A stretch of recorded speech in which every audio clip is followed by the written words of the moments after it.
Hey, welcome back. So this is episode 3 on the t-38. So last night I was talking to you guys about adding these pieces onto the roots of the wings.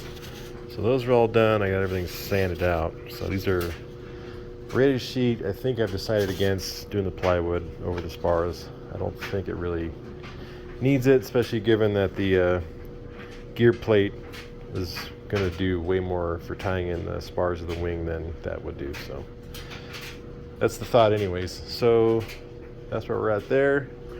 I'm starting the turtle deck. So I've already glued these on the one side. So basically that's a stack up of 4 pieces of Debron that I'm shaping out a little bit beforehand, and then once it's glued on, then I'll finish shaping it off. Once that's on, I'm gonna cut away some of this open area that's not gonna do much structurally for me, just try and save weight. Same thing with this. So this is the base of the turtle deck area. So once I get the formers on here, I'm gonna go ahead and cut out the centers and just leave like a little perimeter like that. That's because when the skin comes down, I wanted it to glue to this side and then to this, so I'll have 2 surfaces to glue to. So that's where we're at on that. And yeah, so I'm gonna get this other piece shaped out over here. Sorry, there's a jet flying over. There's a guy in town that's got a couple of L-29s and a MiG-21 actually. So he's usually out flying his L-29s. Anyways, I'm also gonna cut away some of these bulkheads. I'll probably save most of this floor, and I'll probably save that floor just because the batteries are gonna go somewhere in the middle here. So I don't wanna just cut that away. It's not really gonna save that much weight. So once the turtle deck's done, I think I'm gonna turn my attention to the inlets, get those done, and then I can start figuring out the inlet ducting. So that's where we're at there. So let me get going on this turtle deck. All right, so we have the I didn't show you guys, but I cut out a bunch of holes in the center here. So these are the bulkheads. I've already got the positions marked out on here. I already got the first one on, obviously. 1, 2, 3, 4, and then the 5th one back here. So once I get those glued on, I'm gonna cut windows out of these and then run my balsa stringers. I only have the center one cut out on the parts, but I'm gonna add 2 more. I didn't cut them out on these because I didn't know exactly where they would go. So I'm gonna kind of like set it up on one end and then on the other end, and then I'll cut the little slots and put the balls in. It's not a huge deal, but I didn't want to assume that they were going to be in a certain spot. They can cut them out and then run the balsa and have it going up and down the whole way. So figuring for a low volume production here that I wasn't gonna get too concerned with it. So anyways, once I get those on, then we'll do the sheeting for the turtle deck, and that'll be that. So I thought I'd stop and weigh really quick. So 1 pound 14 ounces with the fuselage and the wing and tail cores and the stab pieces. So actually,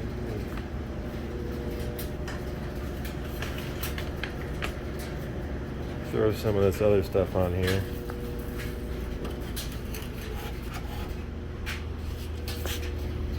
Wow, those are heavy. 2 pounds 3 ounces. And I'll just, half of these are mine, but there's also other bulk or plywood parts too, so let's throw all on there. So 2.5 pounds right now. So if I can make 5 pounds, then we'll hit the 13-pound ready to fly weight. So even if I'm close to 5 pounds, 5.5 pounds by the time it's done and painted, I'll be pretty stoked for the airframe weight. So we got 5 pounds of power system, a pound of landing gear, probably a pound and a half of radio, call it 2 pounds. So 6, 7. So 5-pound airframe put me at 12 pounds. So that's not going to happen. But if it, even if it makes 6 pounds, we're still at 13 pounds. So that's crazy light. I'm really trying to do my best to keep the weight off of it. With the F-18s, it was like a light build, but I wasn't crazy about saving weight. So this time I'm really trying my best to cut as much weight out as possible. So obviously there's still lots of material to go to add onto the airframe plus paint, but we're halfway to the goal and we have the whole airframe. So as long as I don't get too carried away with glues and things of that nature, you might be able to make 5 pounds. Probably 5 pounds before paint is what I'll guess. But anyways, that's where we're at. I just thought I'd stop, and I tend to stop and take breaks and reassess things while I'm in the middle of doing something else. But as you can see, I got the turtle deck on there, the frame, and then I cut out all these spots. So anyways, now I got to sheet the turtle deck, which I'm not excited about. Show you guys how to do this. A couple little tricks that I picked up. So this one's done. I discovered that the Depron, not only does it have like a grain, like it bends better one way than it bends the other, it also bends better one side versus the other. So take some scrap and play with it, but as you'll see on this one, I didn't score it at all like I did with my belly pans.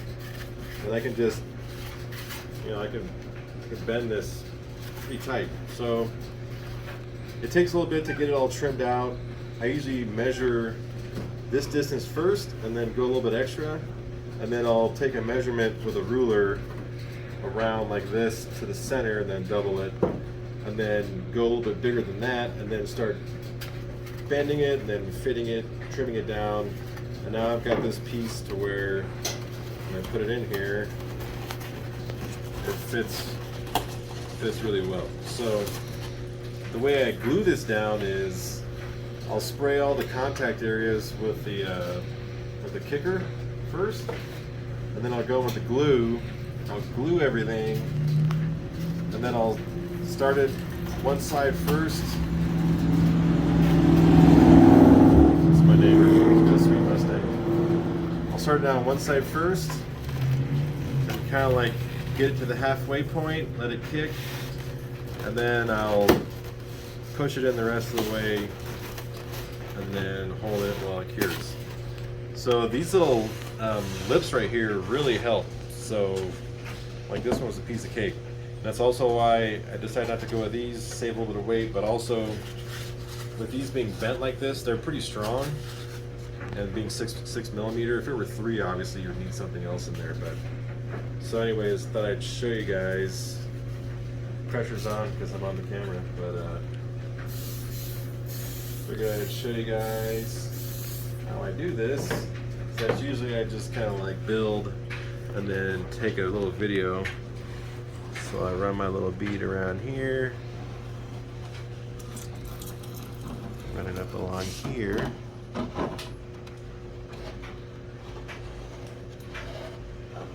and then again I'm only bonding to half of these ribs for each piece.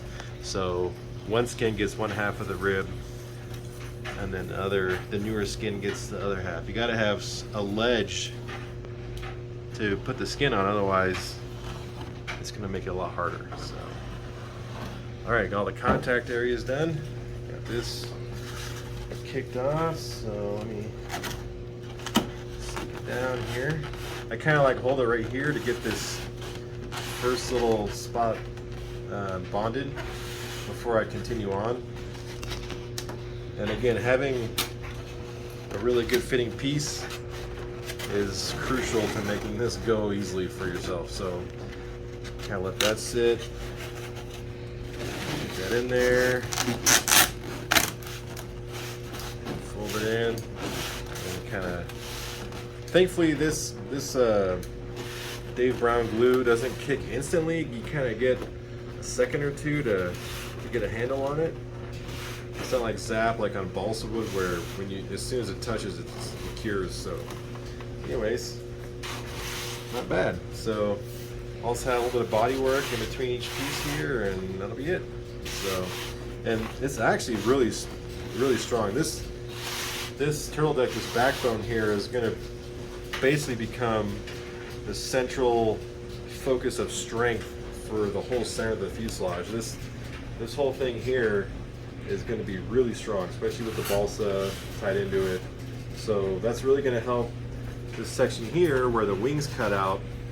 This is going to be the weak point inside the airplane. So you got weight on both ends. And again, that's why I'm trying to keep the weight close. Trying to keep the moment arms and the weight close to the center of the airplane as possible. So this structure here is going to be super important to the overall structure of the plane. So anyways, that's how you do the skin. I got to do 2 more sections, and yeah, these will get easier because they get bigger, so you don't have to curve them as much. But as you can see, the hard part is getting it trimmed out to fit nicely. So but once you have it trimmed, I mean, that took me 5 or 10 minutes to make this piece, so it's not a huge deal, and it turns out real nice. So pretty happy with that. So let's move on to the next step. Alright, so I figured I'd show you guys how I form the pieces. Figured might as well. So you'll know you've got the right side of the Depron when it makes these little tiny wrinkles like that when you bend it. If you go the other way, it'll bend a little bit without breaking, but it won't bend very far unless you relieve the other side. So once you've found the good side here, what I try and do is I just kind of work it by hand. Also, it helps, you can I don't have a good table out here to do it on, but here we can come over here. I've kind of done this a little bit too. If you have like a table with this is too rounded, but I'll show you how I do it sometimes. If you have a table or a countertop that has a real small radius but it's not sharp, you can take it and kind of roll it along the edge and put pressure on it, and that'll bend it too. So anyways, once you have found that grain, I mean, it'll bend pretty good. So bend it like that. You see I got some, take my fingers and kind of work it like this. You can kind of dent it from the inside, and that'll help bend it too. Again, you're gonna hit all the stuff with filler and stuff anyways, so if you get fingerprints pushed into it, stuff like that, it's not the end of the world. If I was covering this with monocoat, it'd be the end of the world because, well, you could still put filler in it and stuff, but we're not gonna do these with monocoat like we did the F-18s. It was such a pain. I told myself I'd never do it again, and I'm not. Unless I do a Blue Angel, in which case I'll do it again.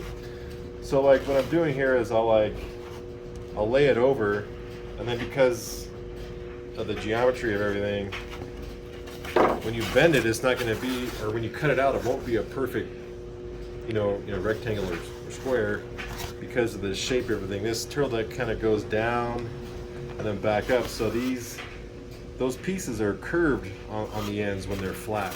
So anyways, I kind of just like eyeball it, and I'll take a blade and I'll slice it off, and then I'll fit it, and then once I get it all fitted side to side, then I'll come back and score it from the inside, flip it over, cut that excess off, and then fit the last couple little parts of it. So anyways, that's how I start out the sheeting. Form it a little bit. Like I said, I'm not using heat or anything, so these are pretty gentle bends. But yeah, you kind of push onto the center with your hand a little bit. But yep, that's how you do it. Keep on going. And just like that, internet magic, the turtle deck is done. I've kind of shaped it out and blended the pieces a little bit. Looks pretty good. I like it. I like it a lot. So next step is to start on the inlets. Ooh, that's sexy. Definitely love the curves on the T-38. Very pretty. All right. So that's where we're at on the fuselage. Making pretty good progress. Trail deck took me about an hour, hour and a half, I think, roughly. So not too bad. Complete time-wise, I don't know how far into this thing I am, but I don't want to keep track. If I had to guess right now, I'd probably say I'm around 40 hours deep into it at the moment, maybe 50 hours. So anywho, looking good. Let's get these inlets done, then we'll have a complete fuselage, and then I'll start working on the wing saddle area. I'm going to do some balsa on the inside of the wing saddle, and then I got to cut out some formers on the inside. I believe I'm going to do a balsa rib over the top here, just so that this is strong for handling and hatches in and off and everything else. So I'm going to do a balsa rib right here, and then I'm going to cut this whole thing out. So this will all be an open cavity so I can access batteries and stuff like that. So in case you can't tell, this thing's huge. I have pretty big hands, and this thing is it's plenty of room to work on it, that's for sure. All right, let's keep on going. All right, so now that the turtle deck is all finished up, I'm onto the inlets, but I needed to look at my drawings so I could get some parts for the inlet and some shapes. So if you're wondering how I do my drawings, this is the back side of the 3 views that Andy had printed out for us. Obviously full size here. So basically I just flip the drawing over, do my lines, and then I start figuring out the whole structure. So like back here you can see my core with the balsa around it. That's the spar for the tail. I figure out where the CG's at. I figure out my placement of everything. As you can see the landing gear here. It's a little shorter than scale just because of the struts we could find, and you have to make some compromises here and there. You probably won't even notice it. And the gears move forward quite a bit, just like it is on my big one, so we can do wheelies. Anyways, so like here's the top view. So that's how I get all my, these are all the templates that I've made from paper, obviously. So side, top, bottom, all the ribs and stuff, all the formers. So, and everything's labeled. This is so that when Andy gets the drawings and the templates, that he knows where everything goes. So seems like it's been a pretty quick build, but now that I think about it, there's been a lot of work that's led up to this point. So, but it's pretty neat to see a drawing turn into an airplane, slowly but surely.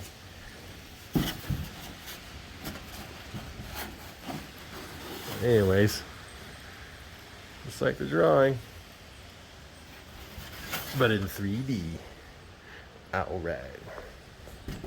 So anyways, I need to make some, this is what I didn't design really. I didn't design the inlets yet because I didn't know how the interface was going to be in that lower fuselage area. So this is all going to be kind of designed as I go. But I wanted to get the side profile so I could get the splitter and everything else, so I can glue that onto the fuselage, and then I'm just going to roll a piece of foam and then cut it out.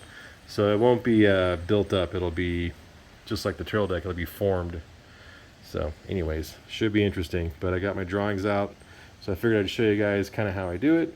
And yep, that's pretty much it. So let me get to designing this thing some more.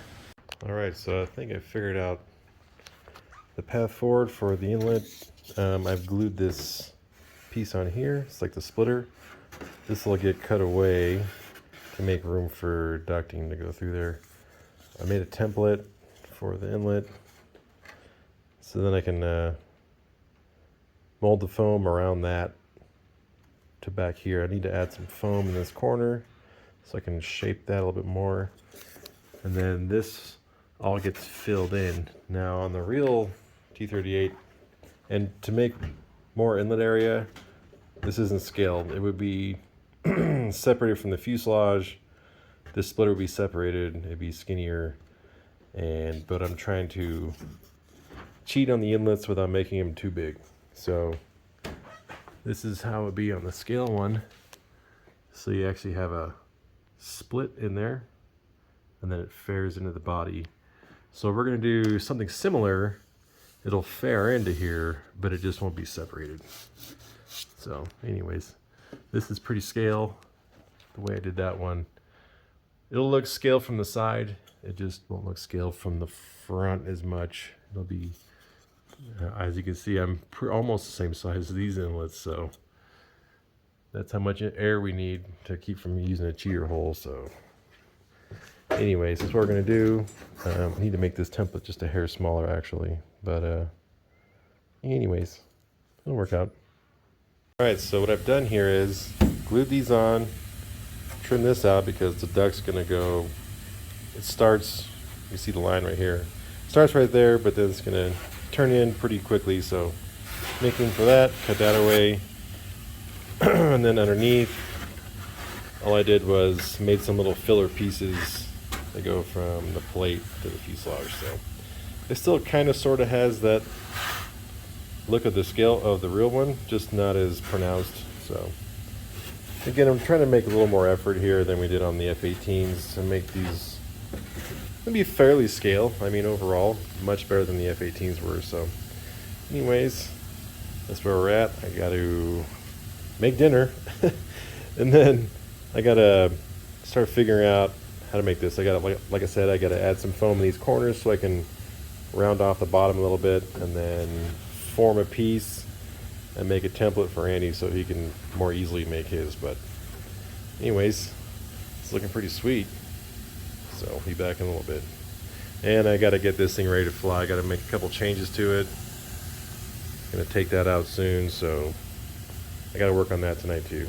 But anyways, I'll get back to you after dinner. Okay, so basically what I'm doing here is I'm making templates to make fiberglass inlet ducting plugs. So basically I just made a two-dimensional thing here, and I have both of them in here at the same time, but it's not meant to be that thick. The thickness of this cardboard shouldn't be there. But so I got a side profile, and then I have a top profile. So basically what we're going to do here is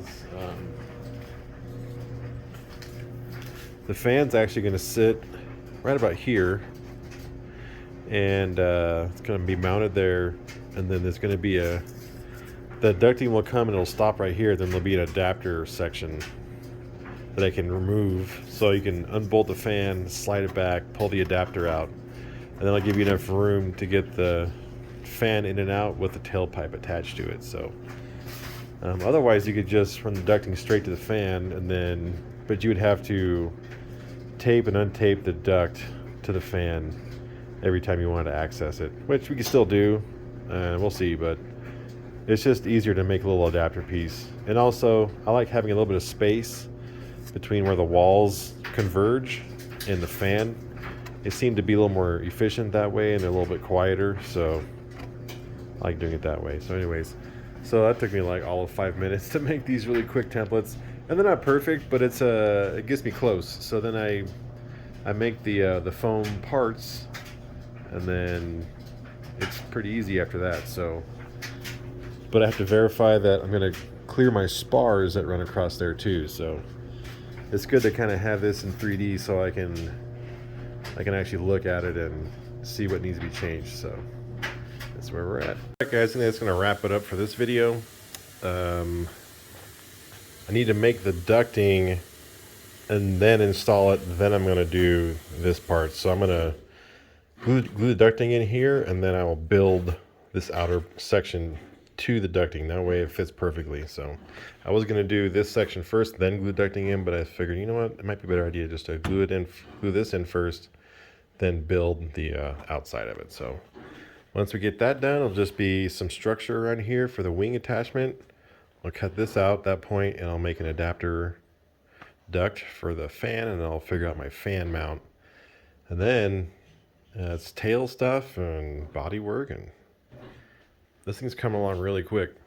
I'm pretty stoked. So probably be it'll probably be another month before it flies, but even still, I'm ahead of schedule. So I wanted this to be flying for Christmas break, and I think I think we're going to be there. So anyways, hope you guys enjoyed what you saw, and we'll see you in the next one.